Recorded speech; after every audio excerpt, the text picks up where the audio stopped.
Ет комбинаты 1916 жылы екі ғимарат болып кәсіпорын қауымдасқан. Яғни бір жағынан ірі қараны қауымдаса, бір жағынан кіші малдарды қауымдаған. Сөйтіп патша әскерлерін етпен қамтамасыз еткен. 70 жылы бұл кәсіпорын үлкен болып дамыды. Яғни онда өзінің 14 ет шығаратын, шұжық шығаратын, май шығаратын бөлек орны болды. 70 жылдары бұл ет комбинаты дәурен дүркіреп тұрды. Өйткені неге? Ол уақытта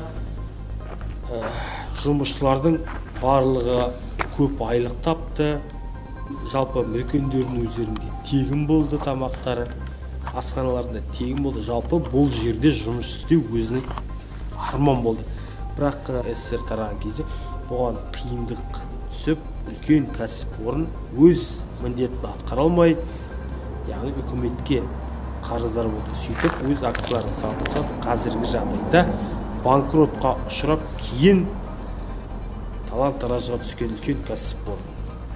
Көретіндеріңіз түнгі түсірілім.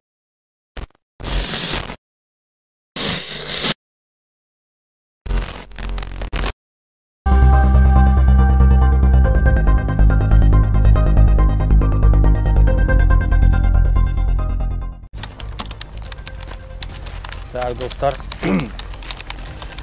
кешкісін Заброшка ет комбинатына келе жатырмыз. Айнала қалың шөп.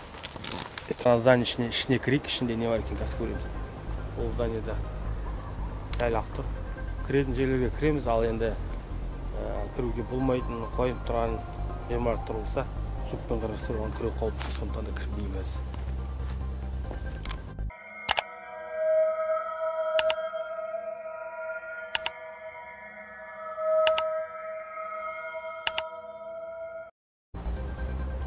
Ал достар, міне қазір осының ішіне кіреміз.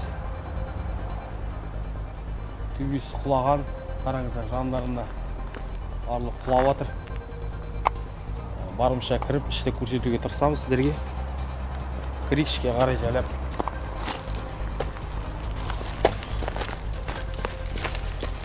Кіреміз ішке қарай қарай. Не бар екен?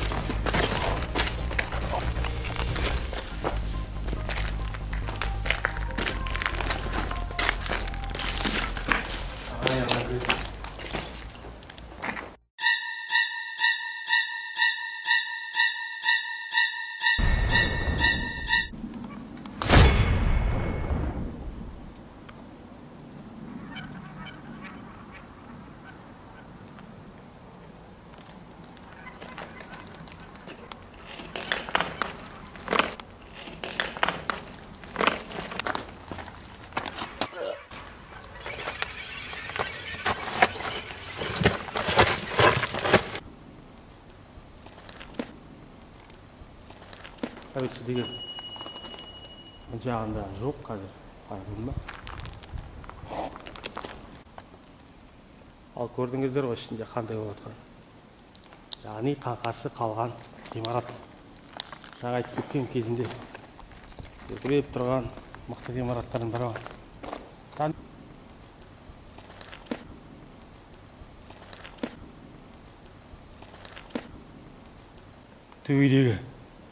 Төбедегі сымбарды қараңыз, шығамын бір түрлі екен. Қорқынышты, ілініп тұра. Қорқынышты екен асымда. Көрдіңіздер ма? Жетілі сымдар. Так.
Достар, көрдіңіздер ғой қандай күйде екен. Барат. Қазір ана тағы да жердегі жүреміз қазір. Жолдың барлығы аяқтың арасы тастар, мына көргендей тастар, темір терсектер, подвалдар, шұңқыр, абайлап жүріп.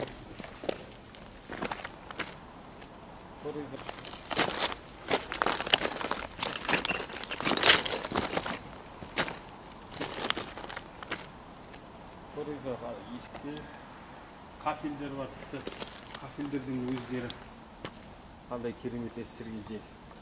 Ең қымбат кафельдердің өзі осында әке жасырылған болар.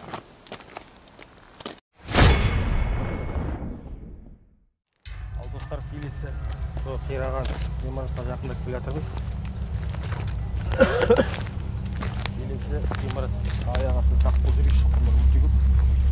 Көрдіңіздер ғой.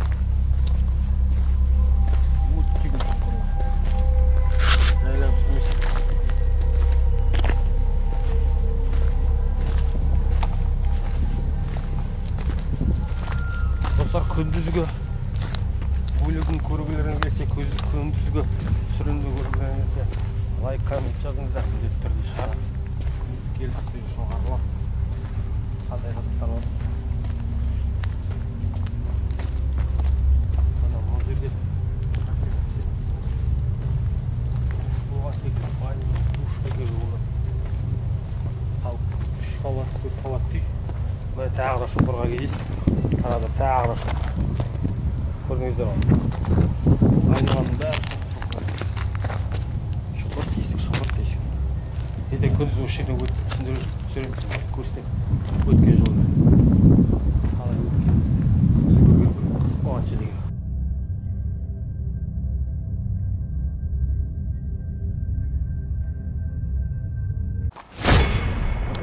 Ал бір жағы міне құлап қалған, қараңыздар достар. Барлығы құлап сәлеп тұрған. Уақыт өзінікін алған. Қазіргі жағдайы адам сенгісіз. Ет комбинатының күйі.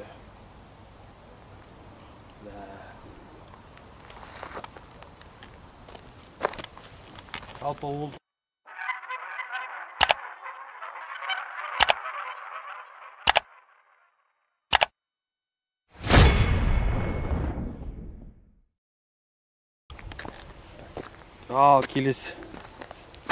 келесіге өтеміз.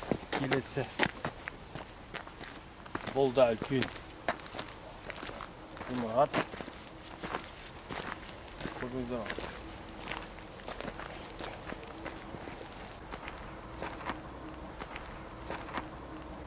Қараңыздар, сырты қандай отыр. Тек қана қабырғаларға төбесі және жандарындағы бағаналар. Көрдіңіздер ме?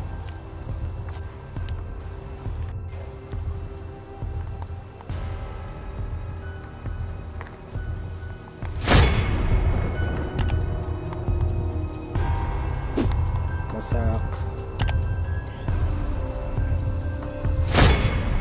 Құрметті достар. Оба! Балон деп бар. Осындай мінекей ет комбинаты кезінде.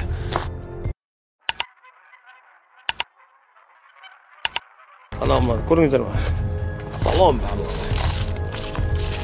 Салоннан жасалған, қапталған. Осындай ғимараттар бар. Қазақ жерінде иесі қалған. Бірақ иесі қалды деп айтуға болмайды. Әр ғимараттың өзінің иесі болады. Сондықтан да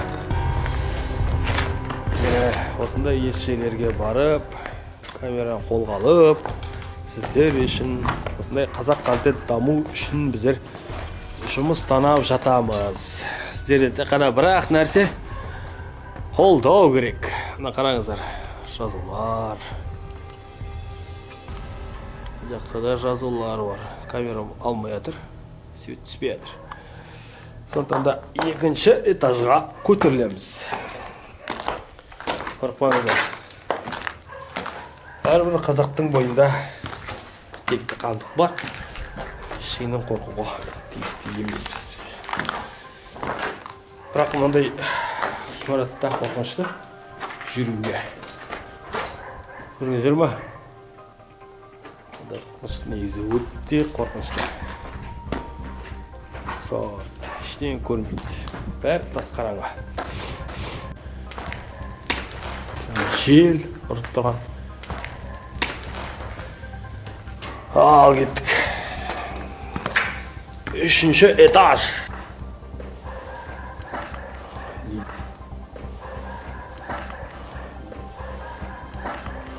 деген жазулар бар? Не белгілер кім біледі? Көрдіңіздер ме? Махаббат. Қай жерде жүрсе де осы махаббат бітпейді ау шіркін. Міне. Көрдіңіздер ме? Жазулар. Әрине жүрек.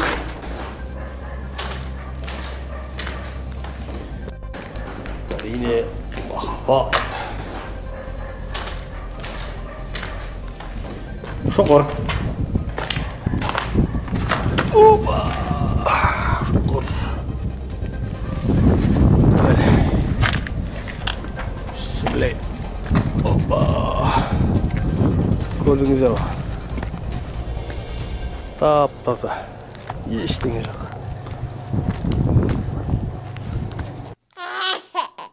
РСА-да навсегда дейді. Махаббат. Махаббат барлық жерде бар. Сондықтан да махаббаттарына беріп қояйық. Міне. Көрдіңіздер. Ештеңе жоқ. Барлығы да жермен-жексен болған. Бұл 3-ші этаж.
Код жоқ, шығап жүр.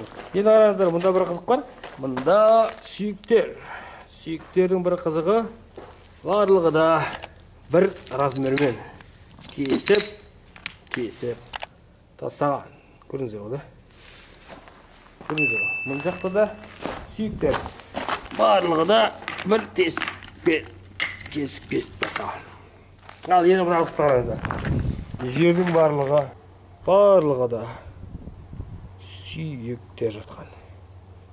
Көрдіңіздер ме? Сүйектер барлығы да. Ошо құрметті достар, осындай жағдай болып отыр. Енді фонаригімізді ашайық, кейінен жайайық.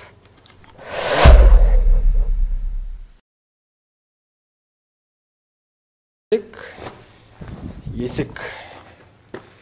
Сақ болайық, аяғымызға сақ бол жүрейік. Осындай жерлер бар. Көрдіңіздер, осындай жерлер бар. Баклашкілер бар. Ешін қолданғанын білдік.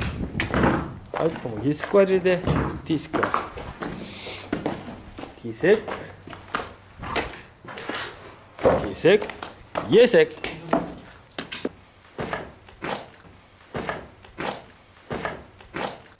Есік. Тағы да есік.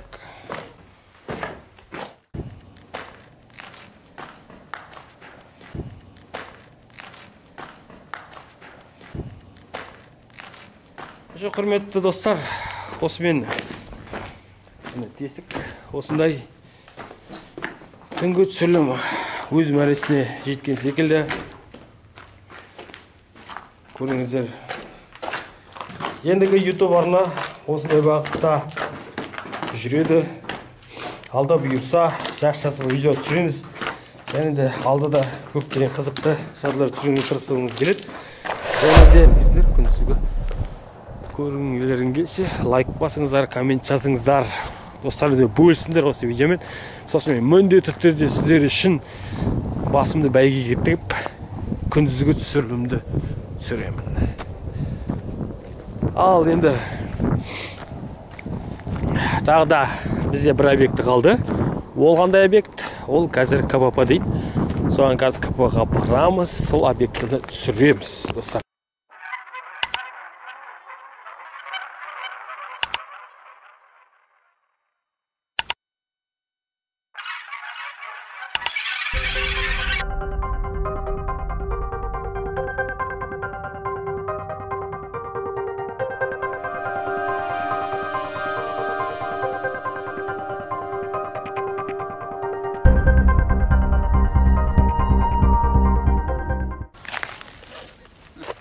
Охрана. Частный.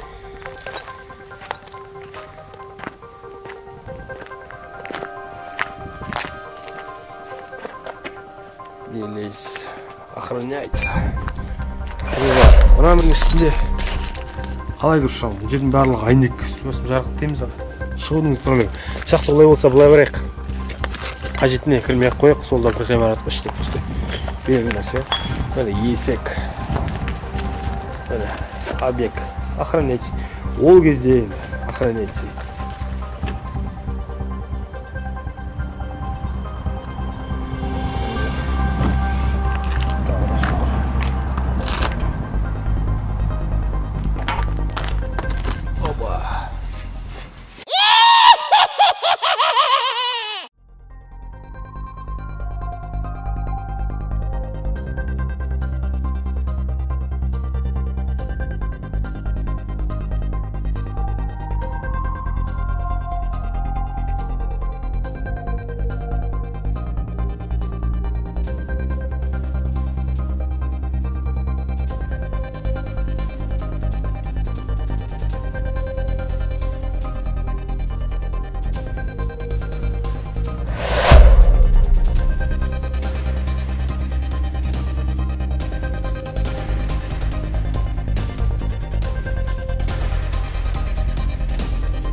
Әлің көшейін, қақпа жауық.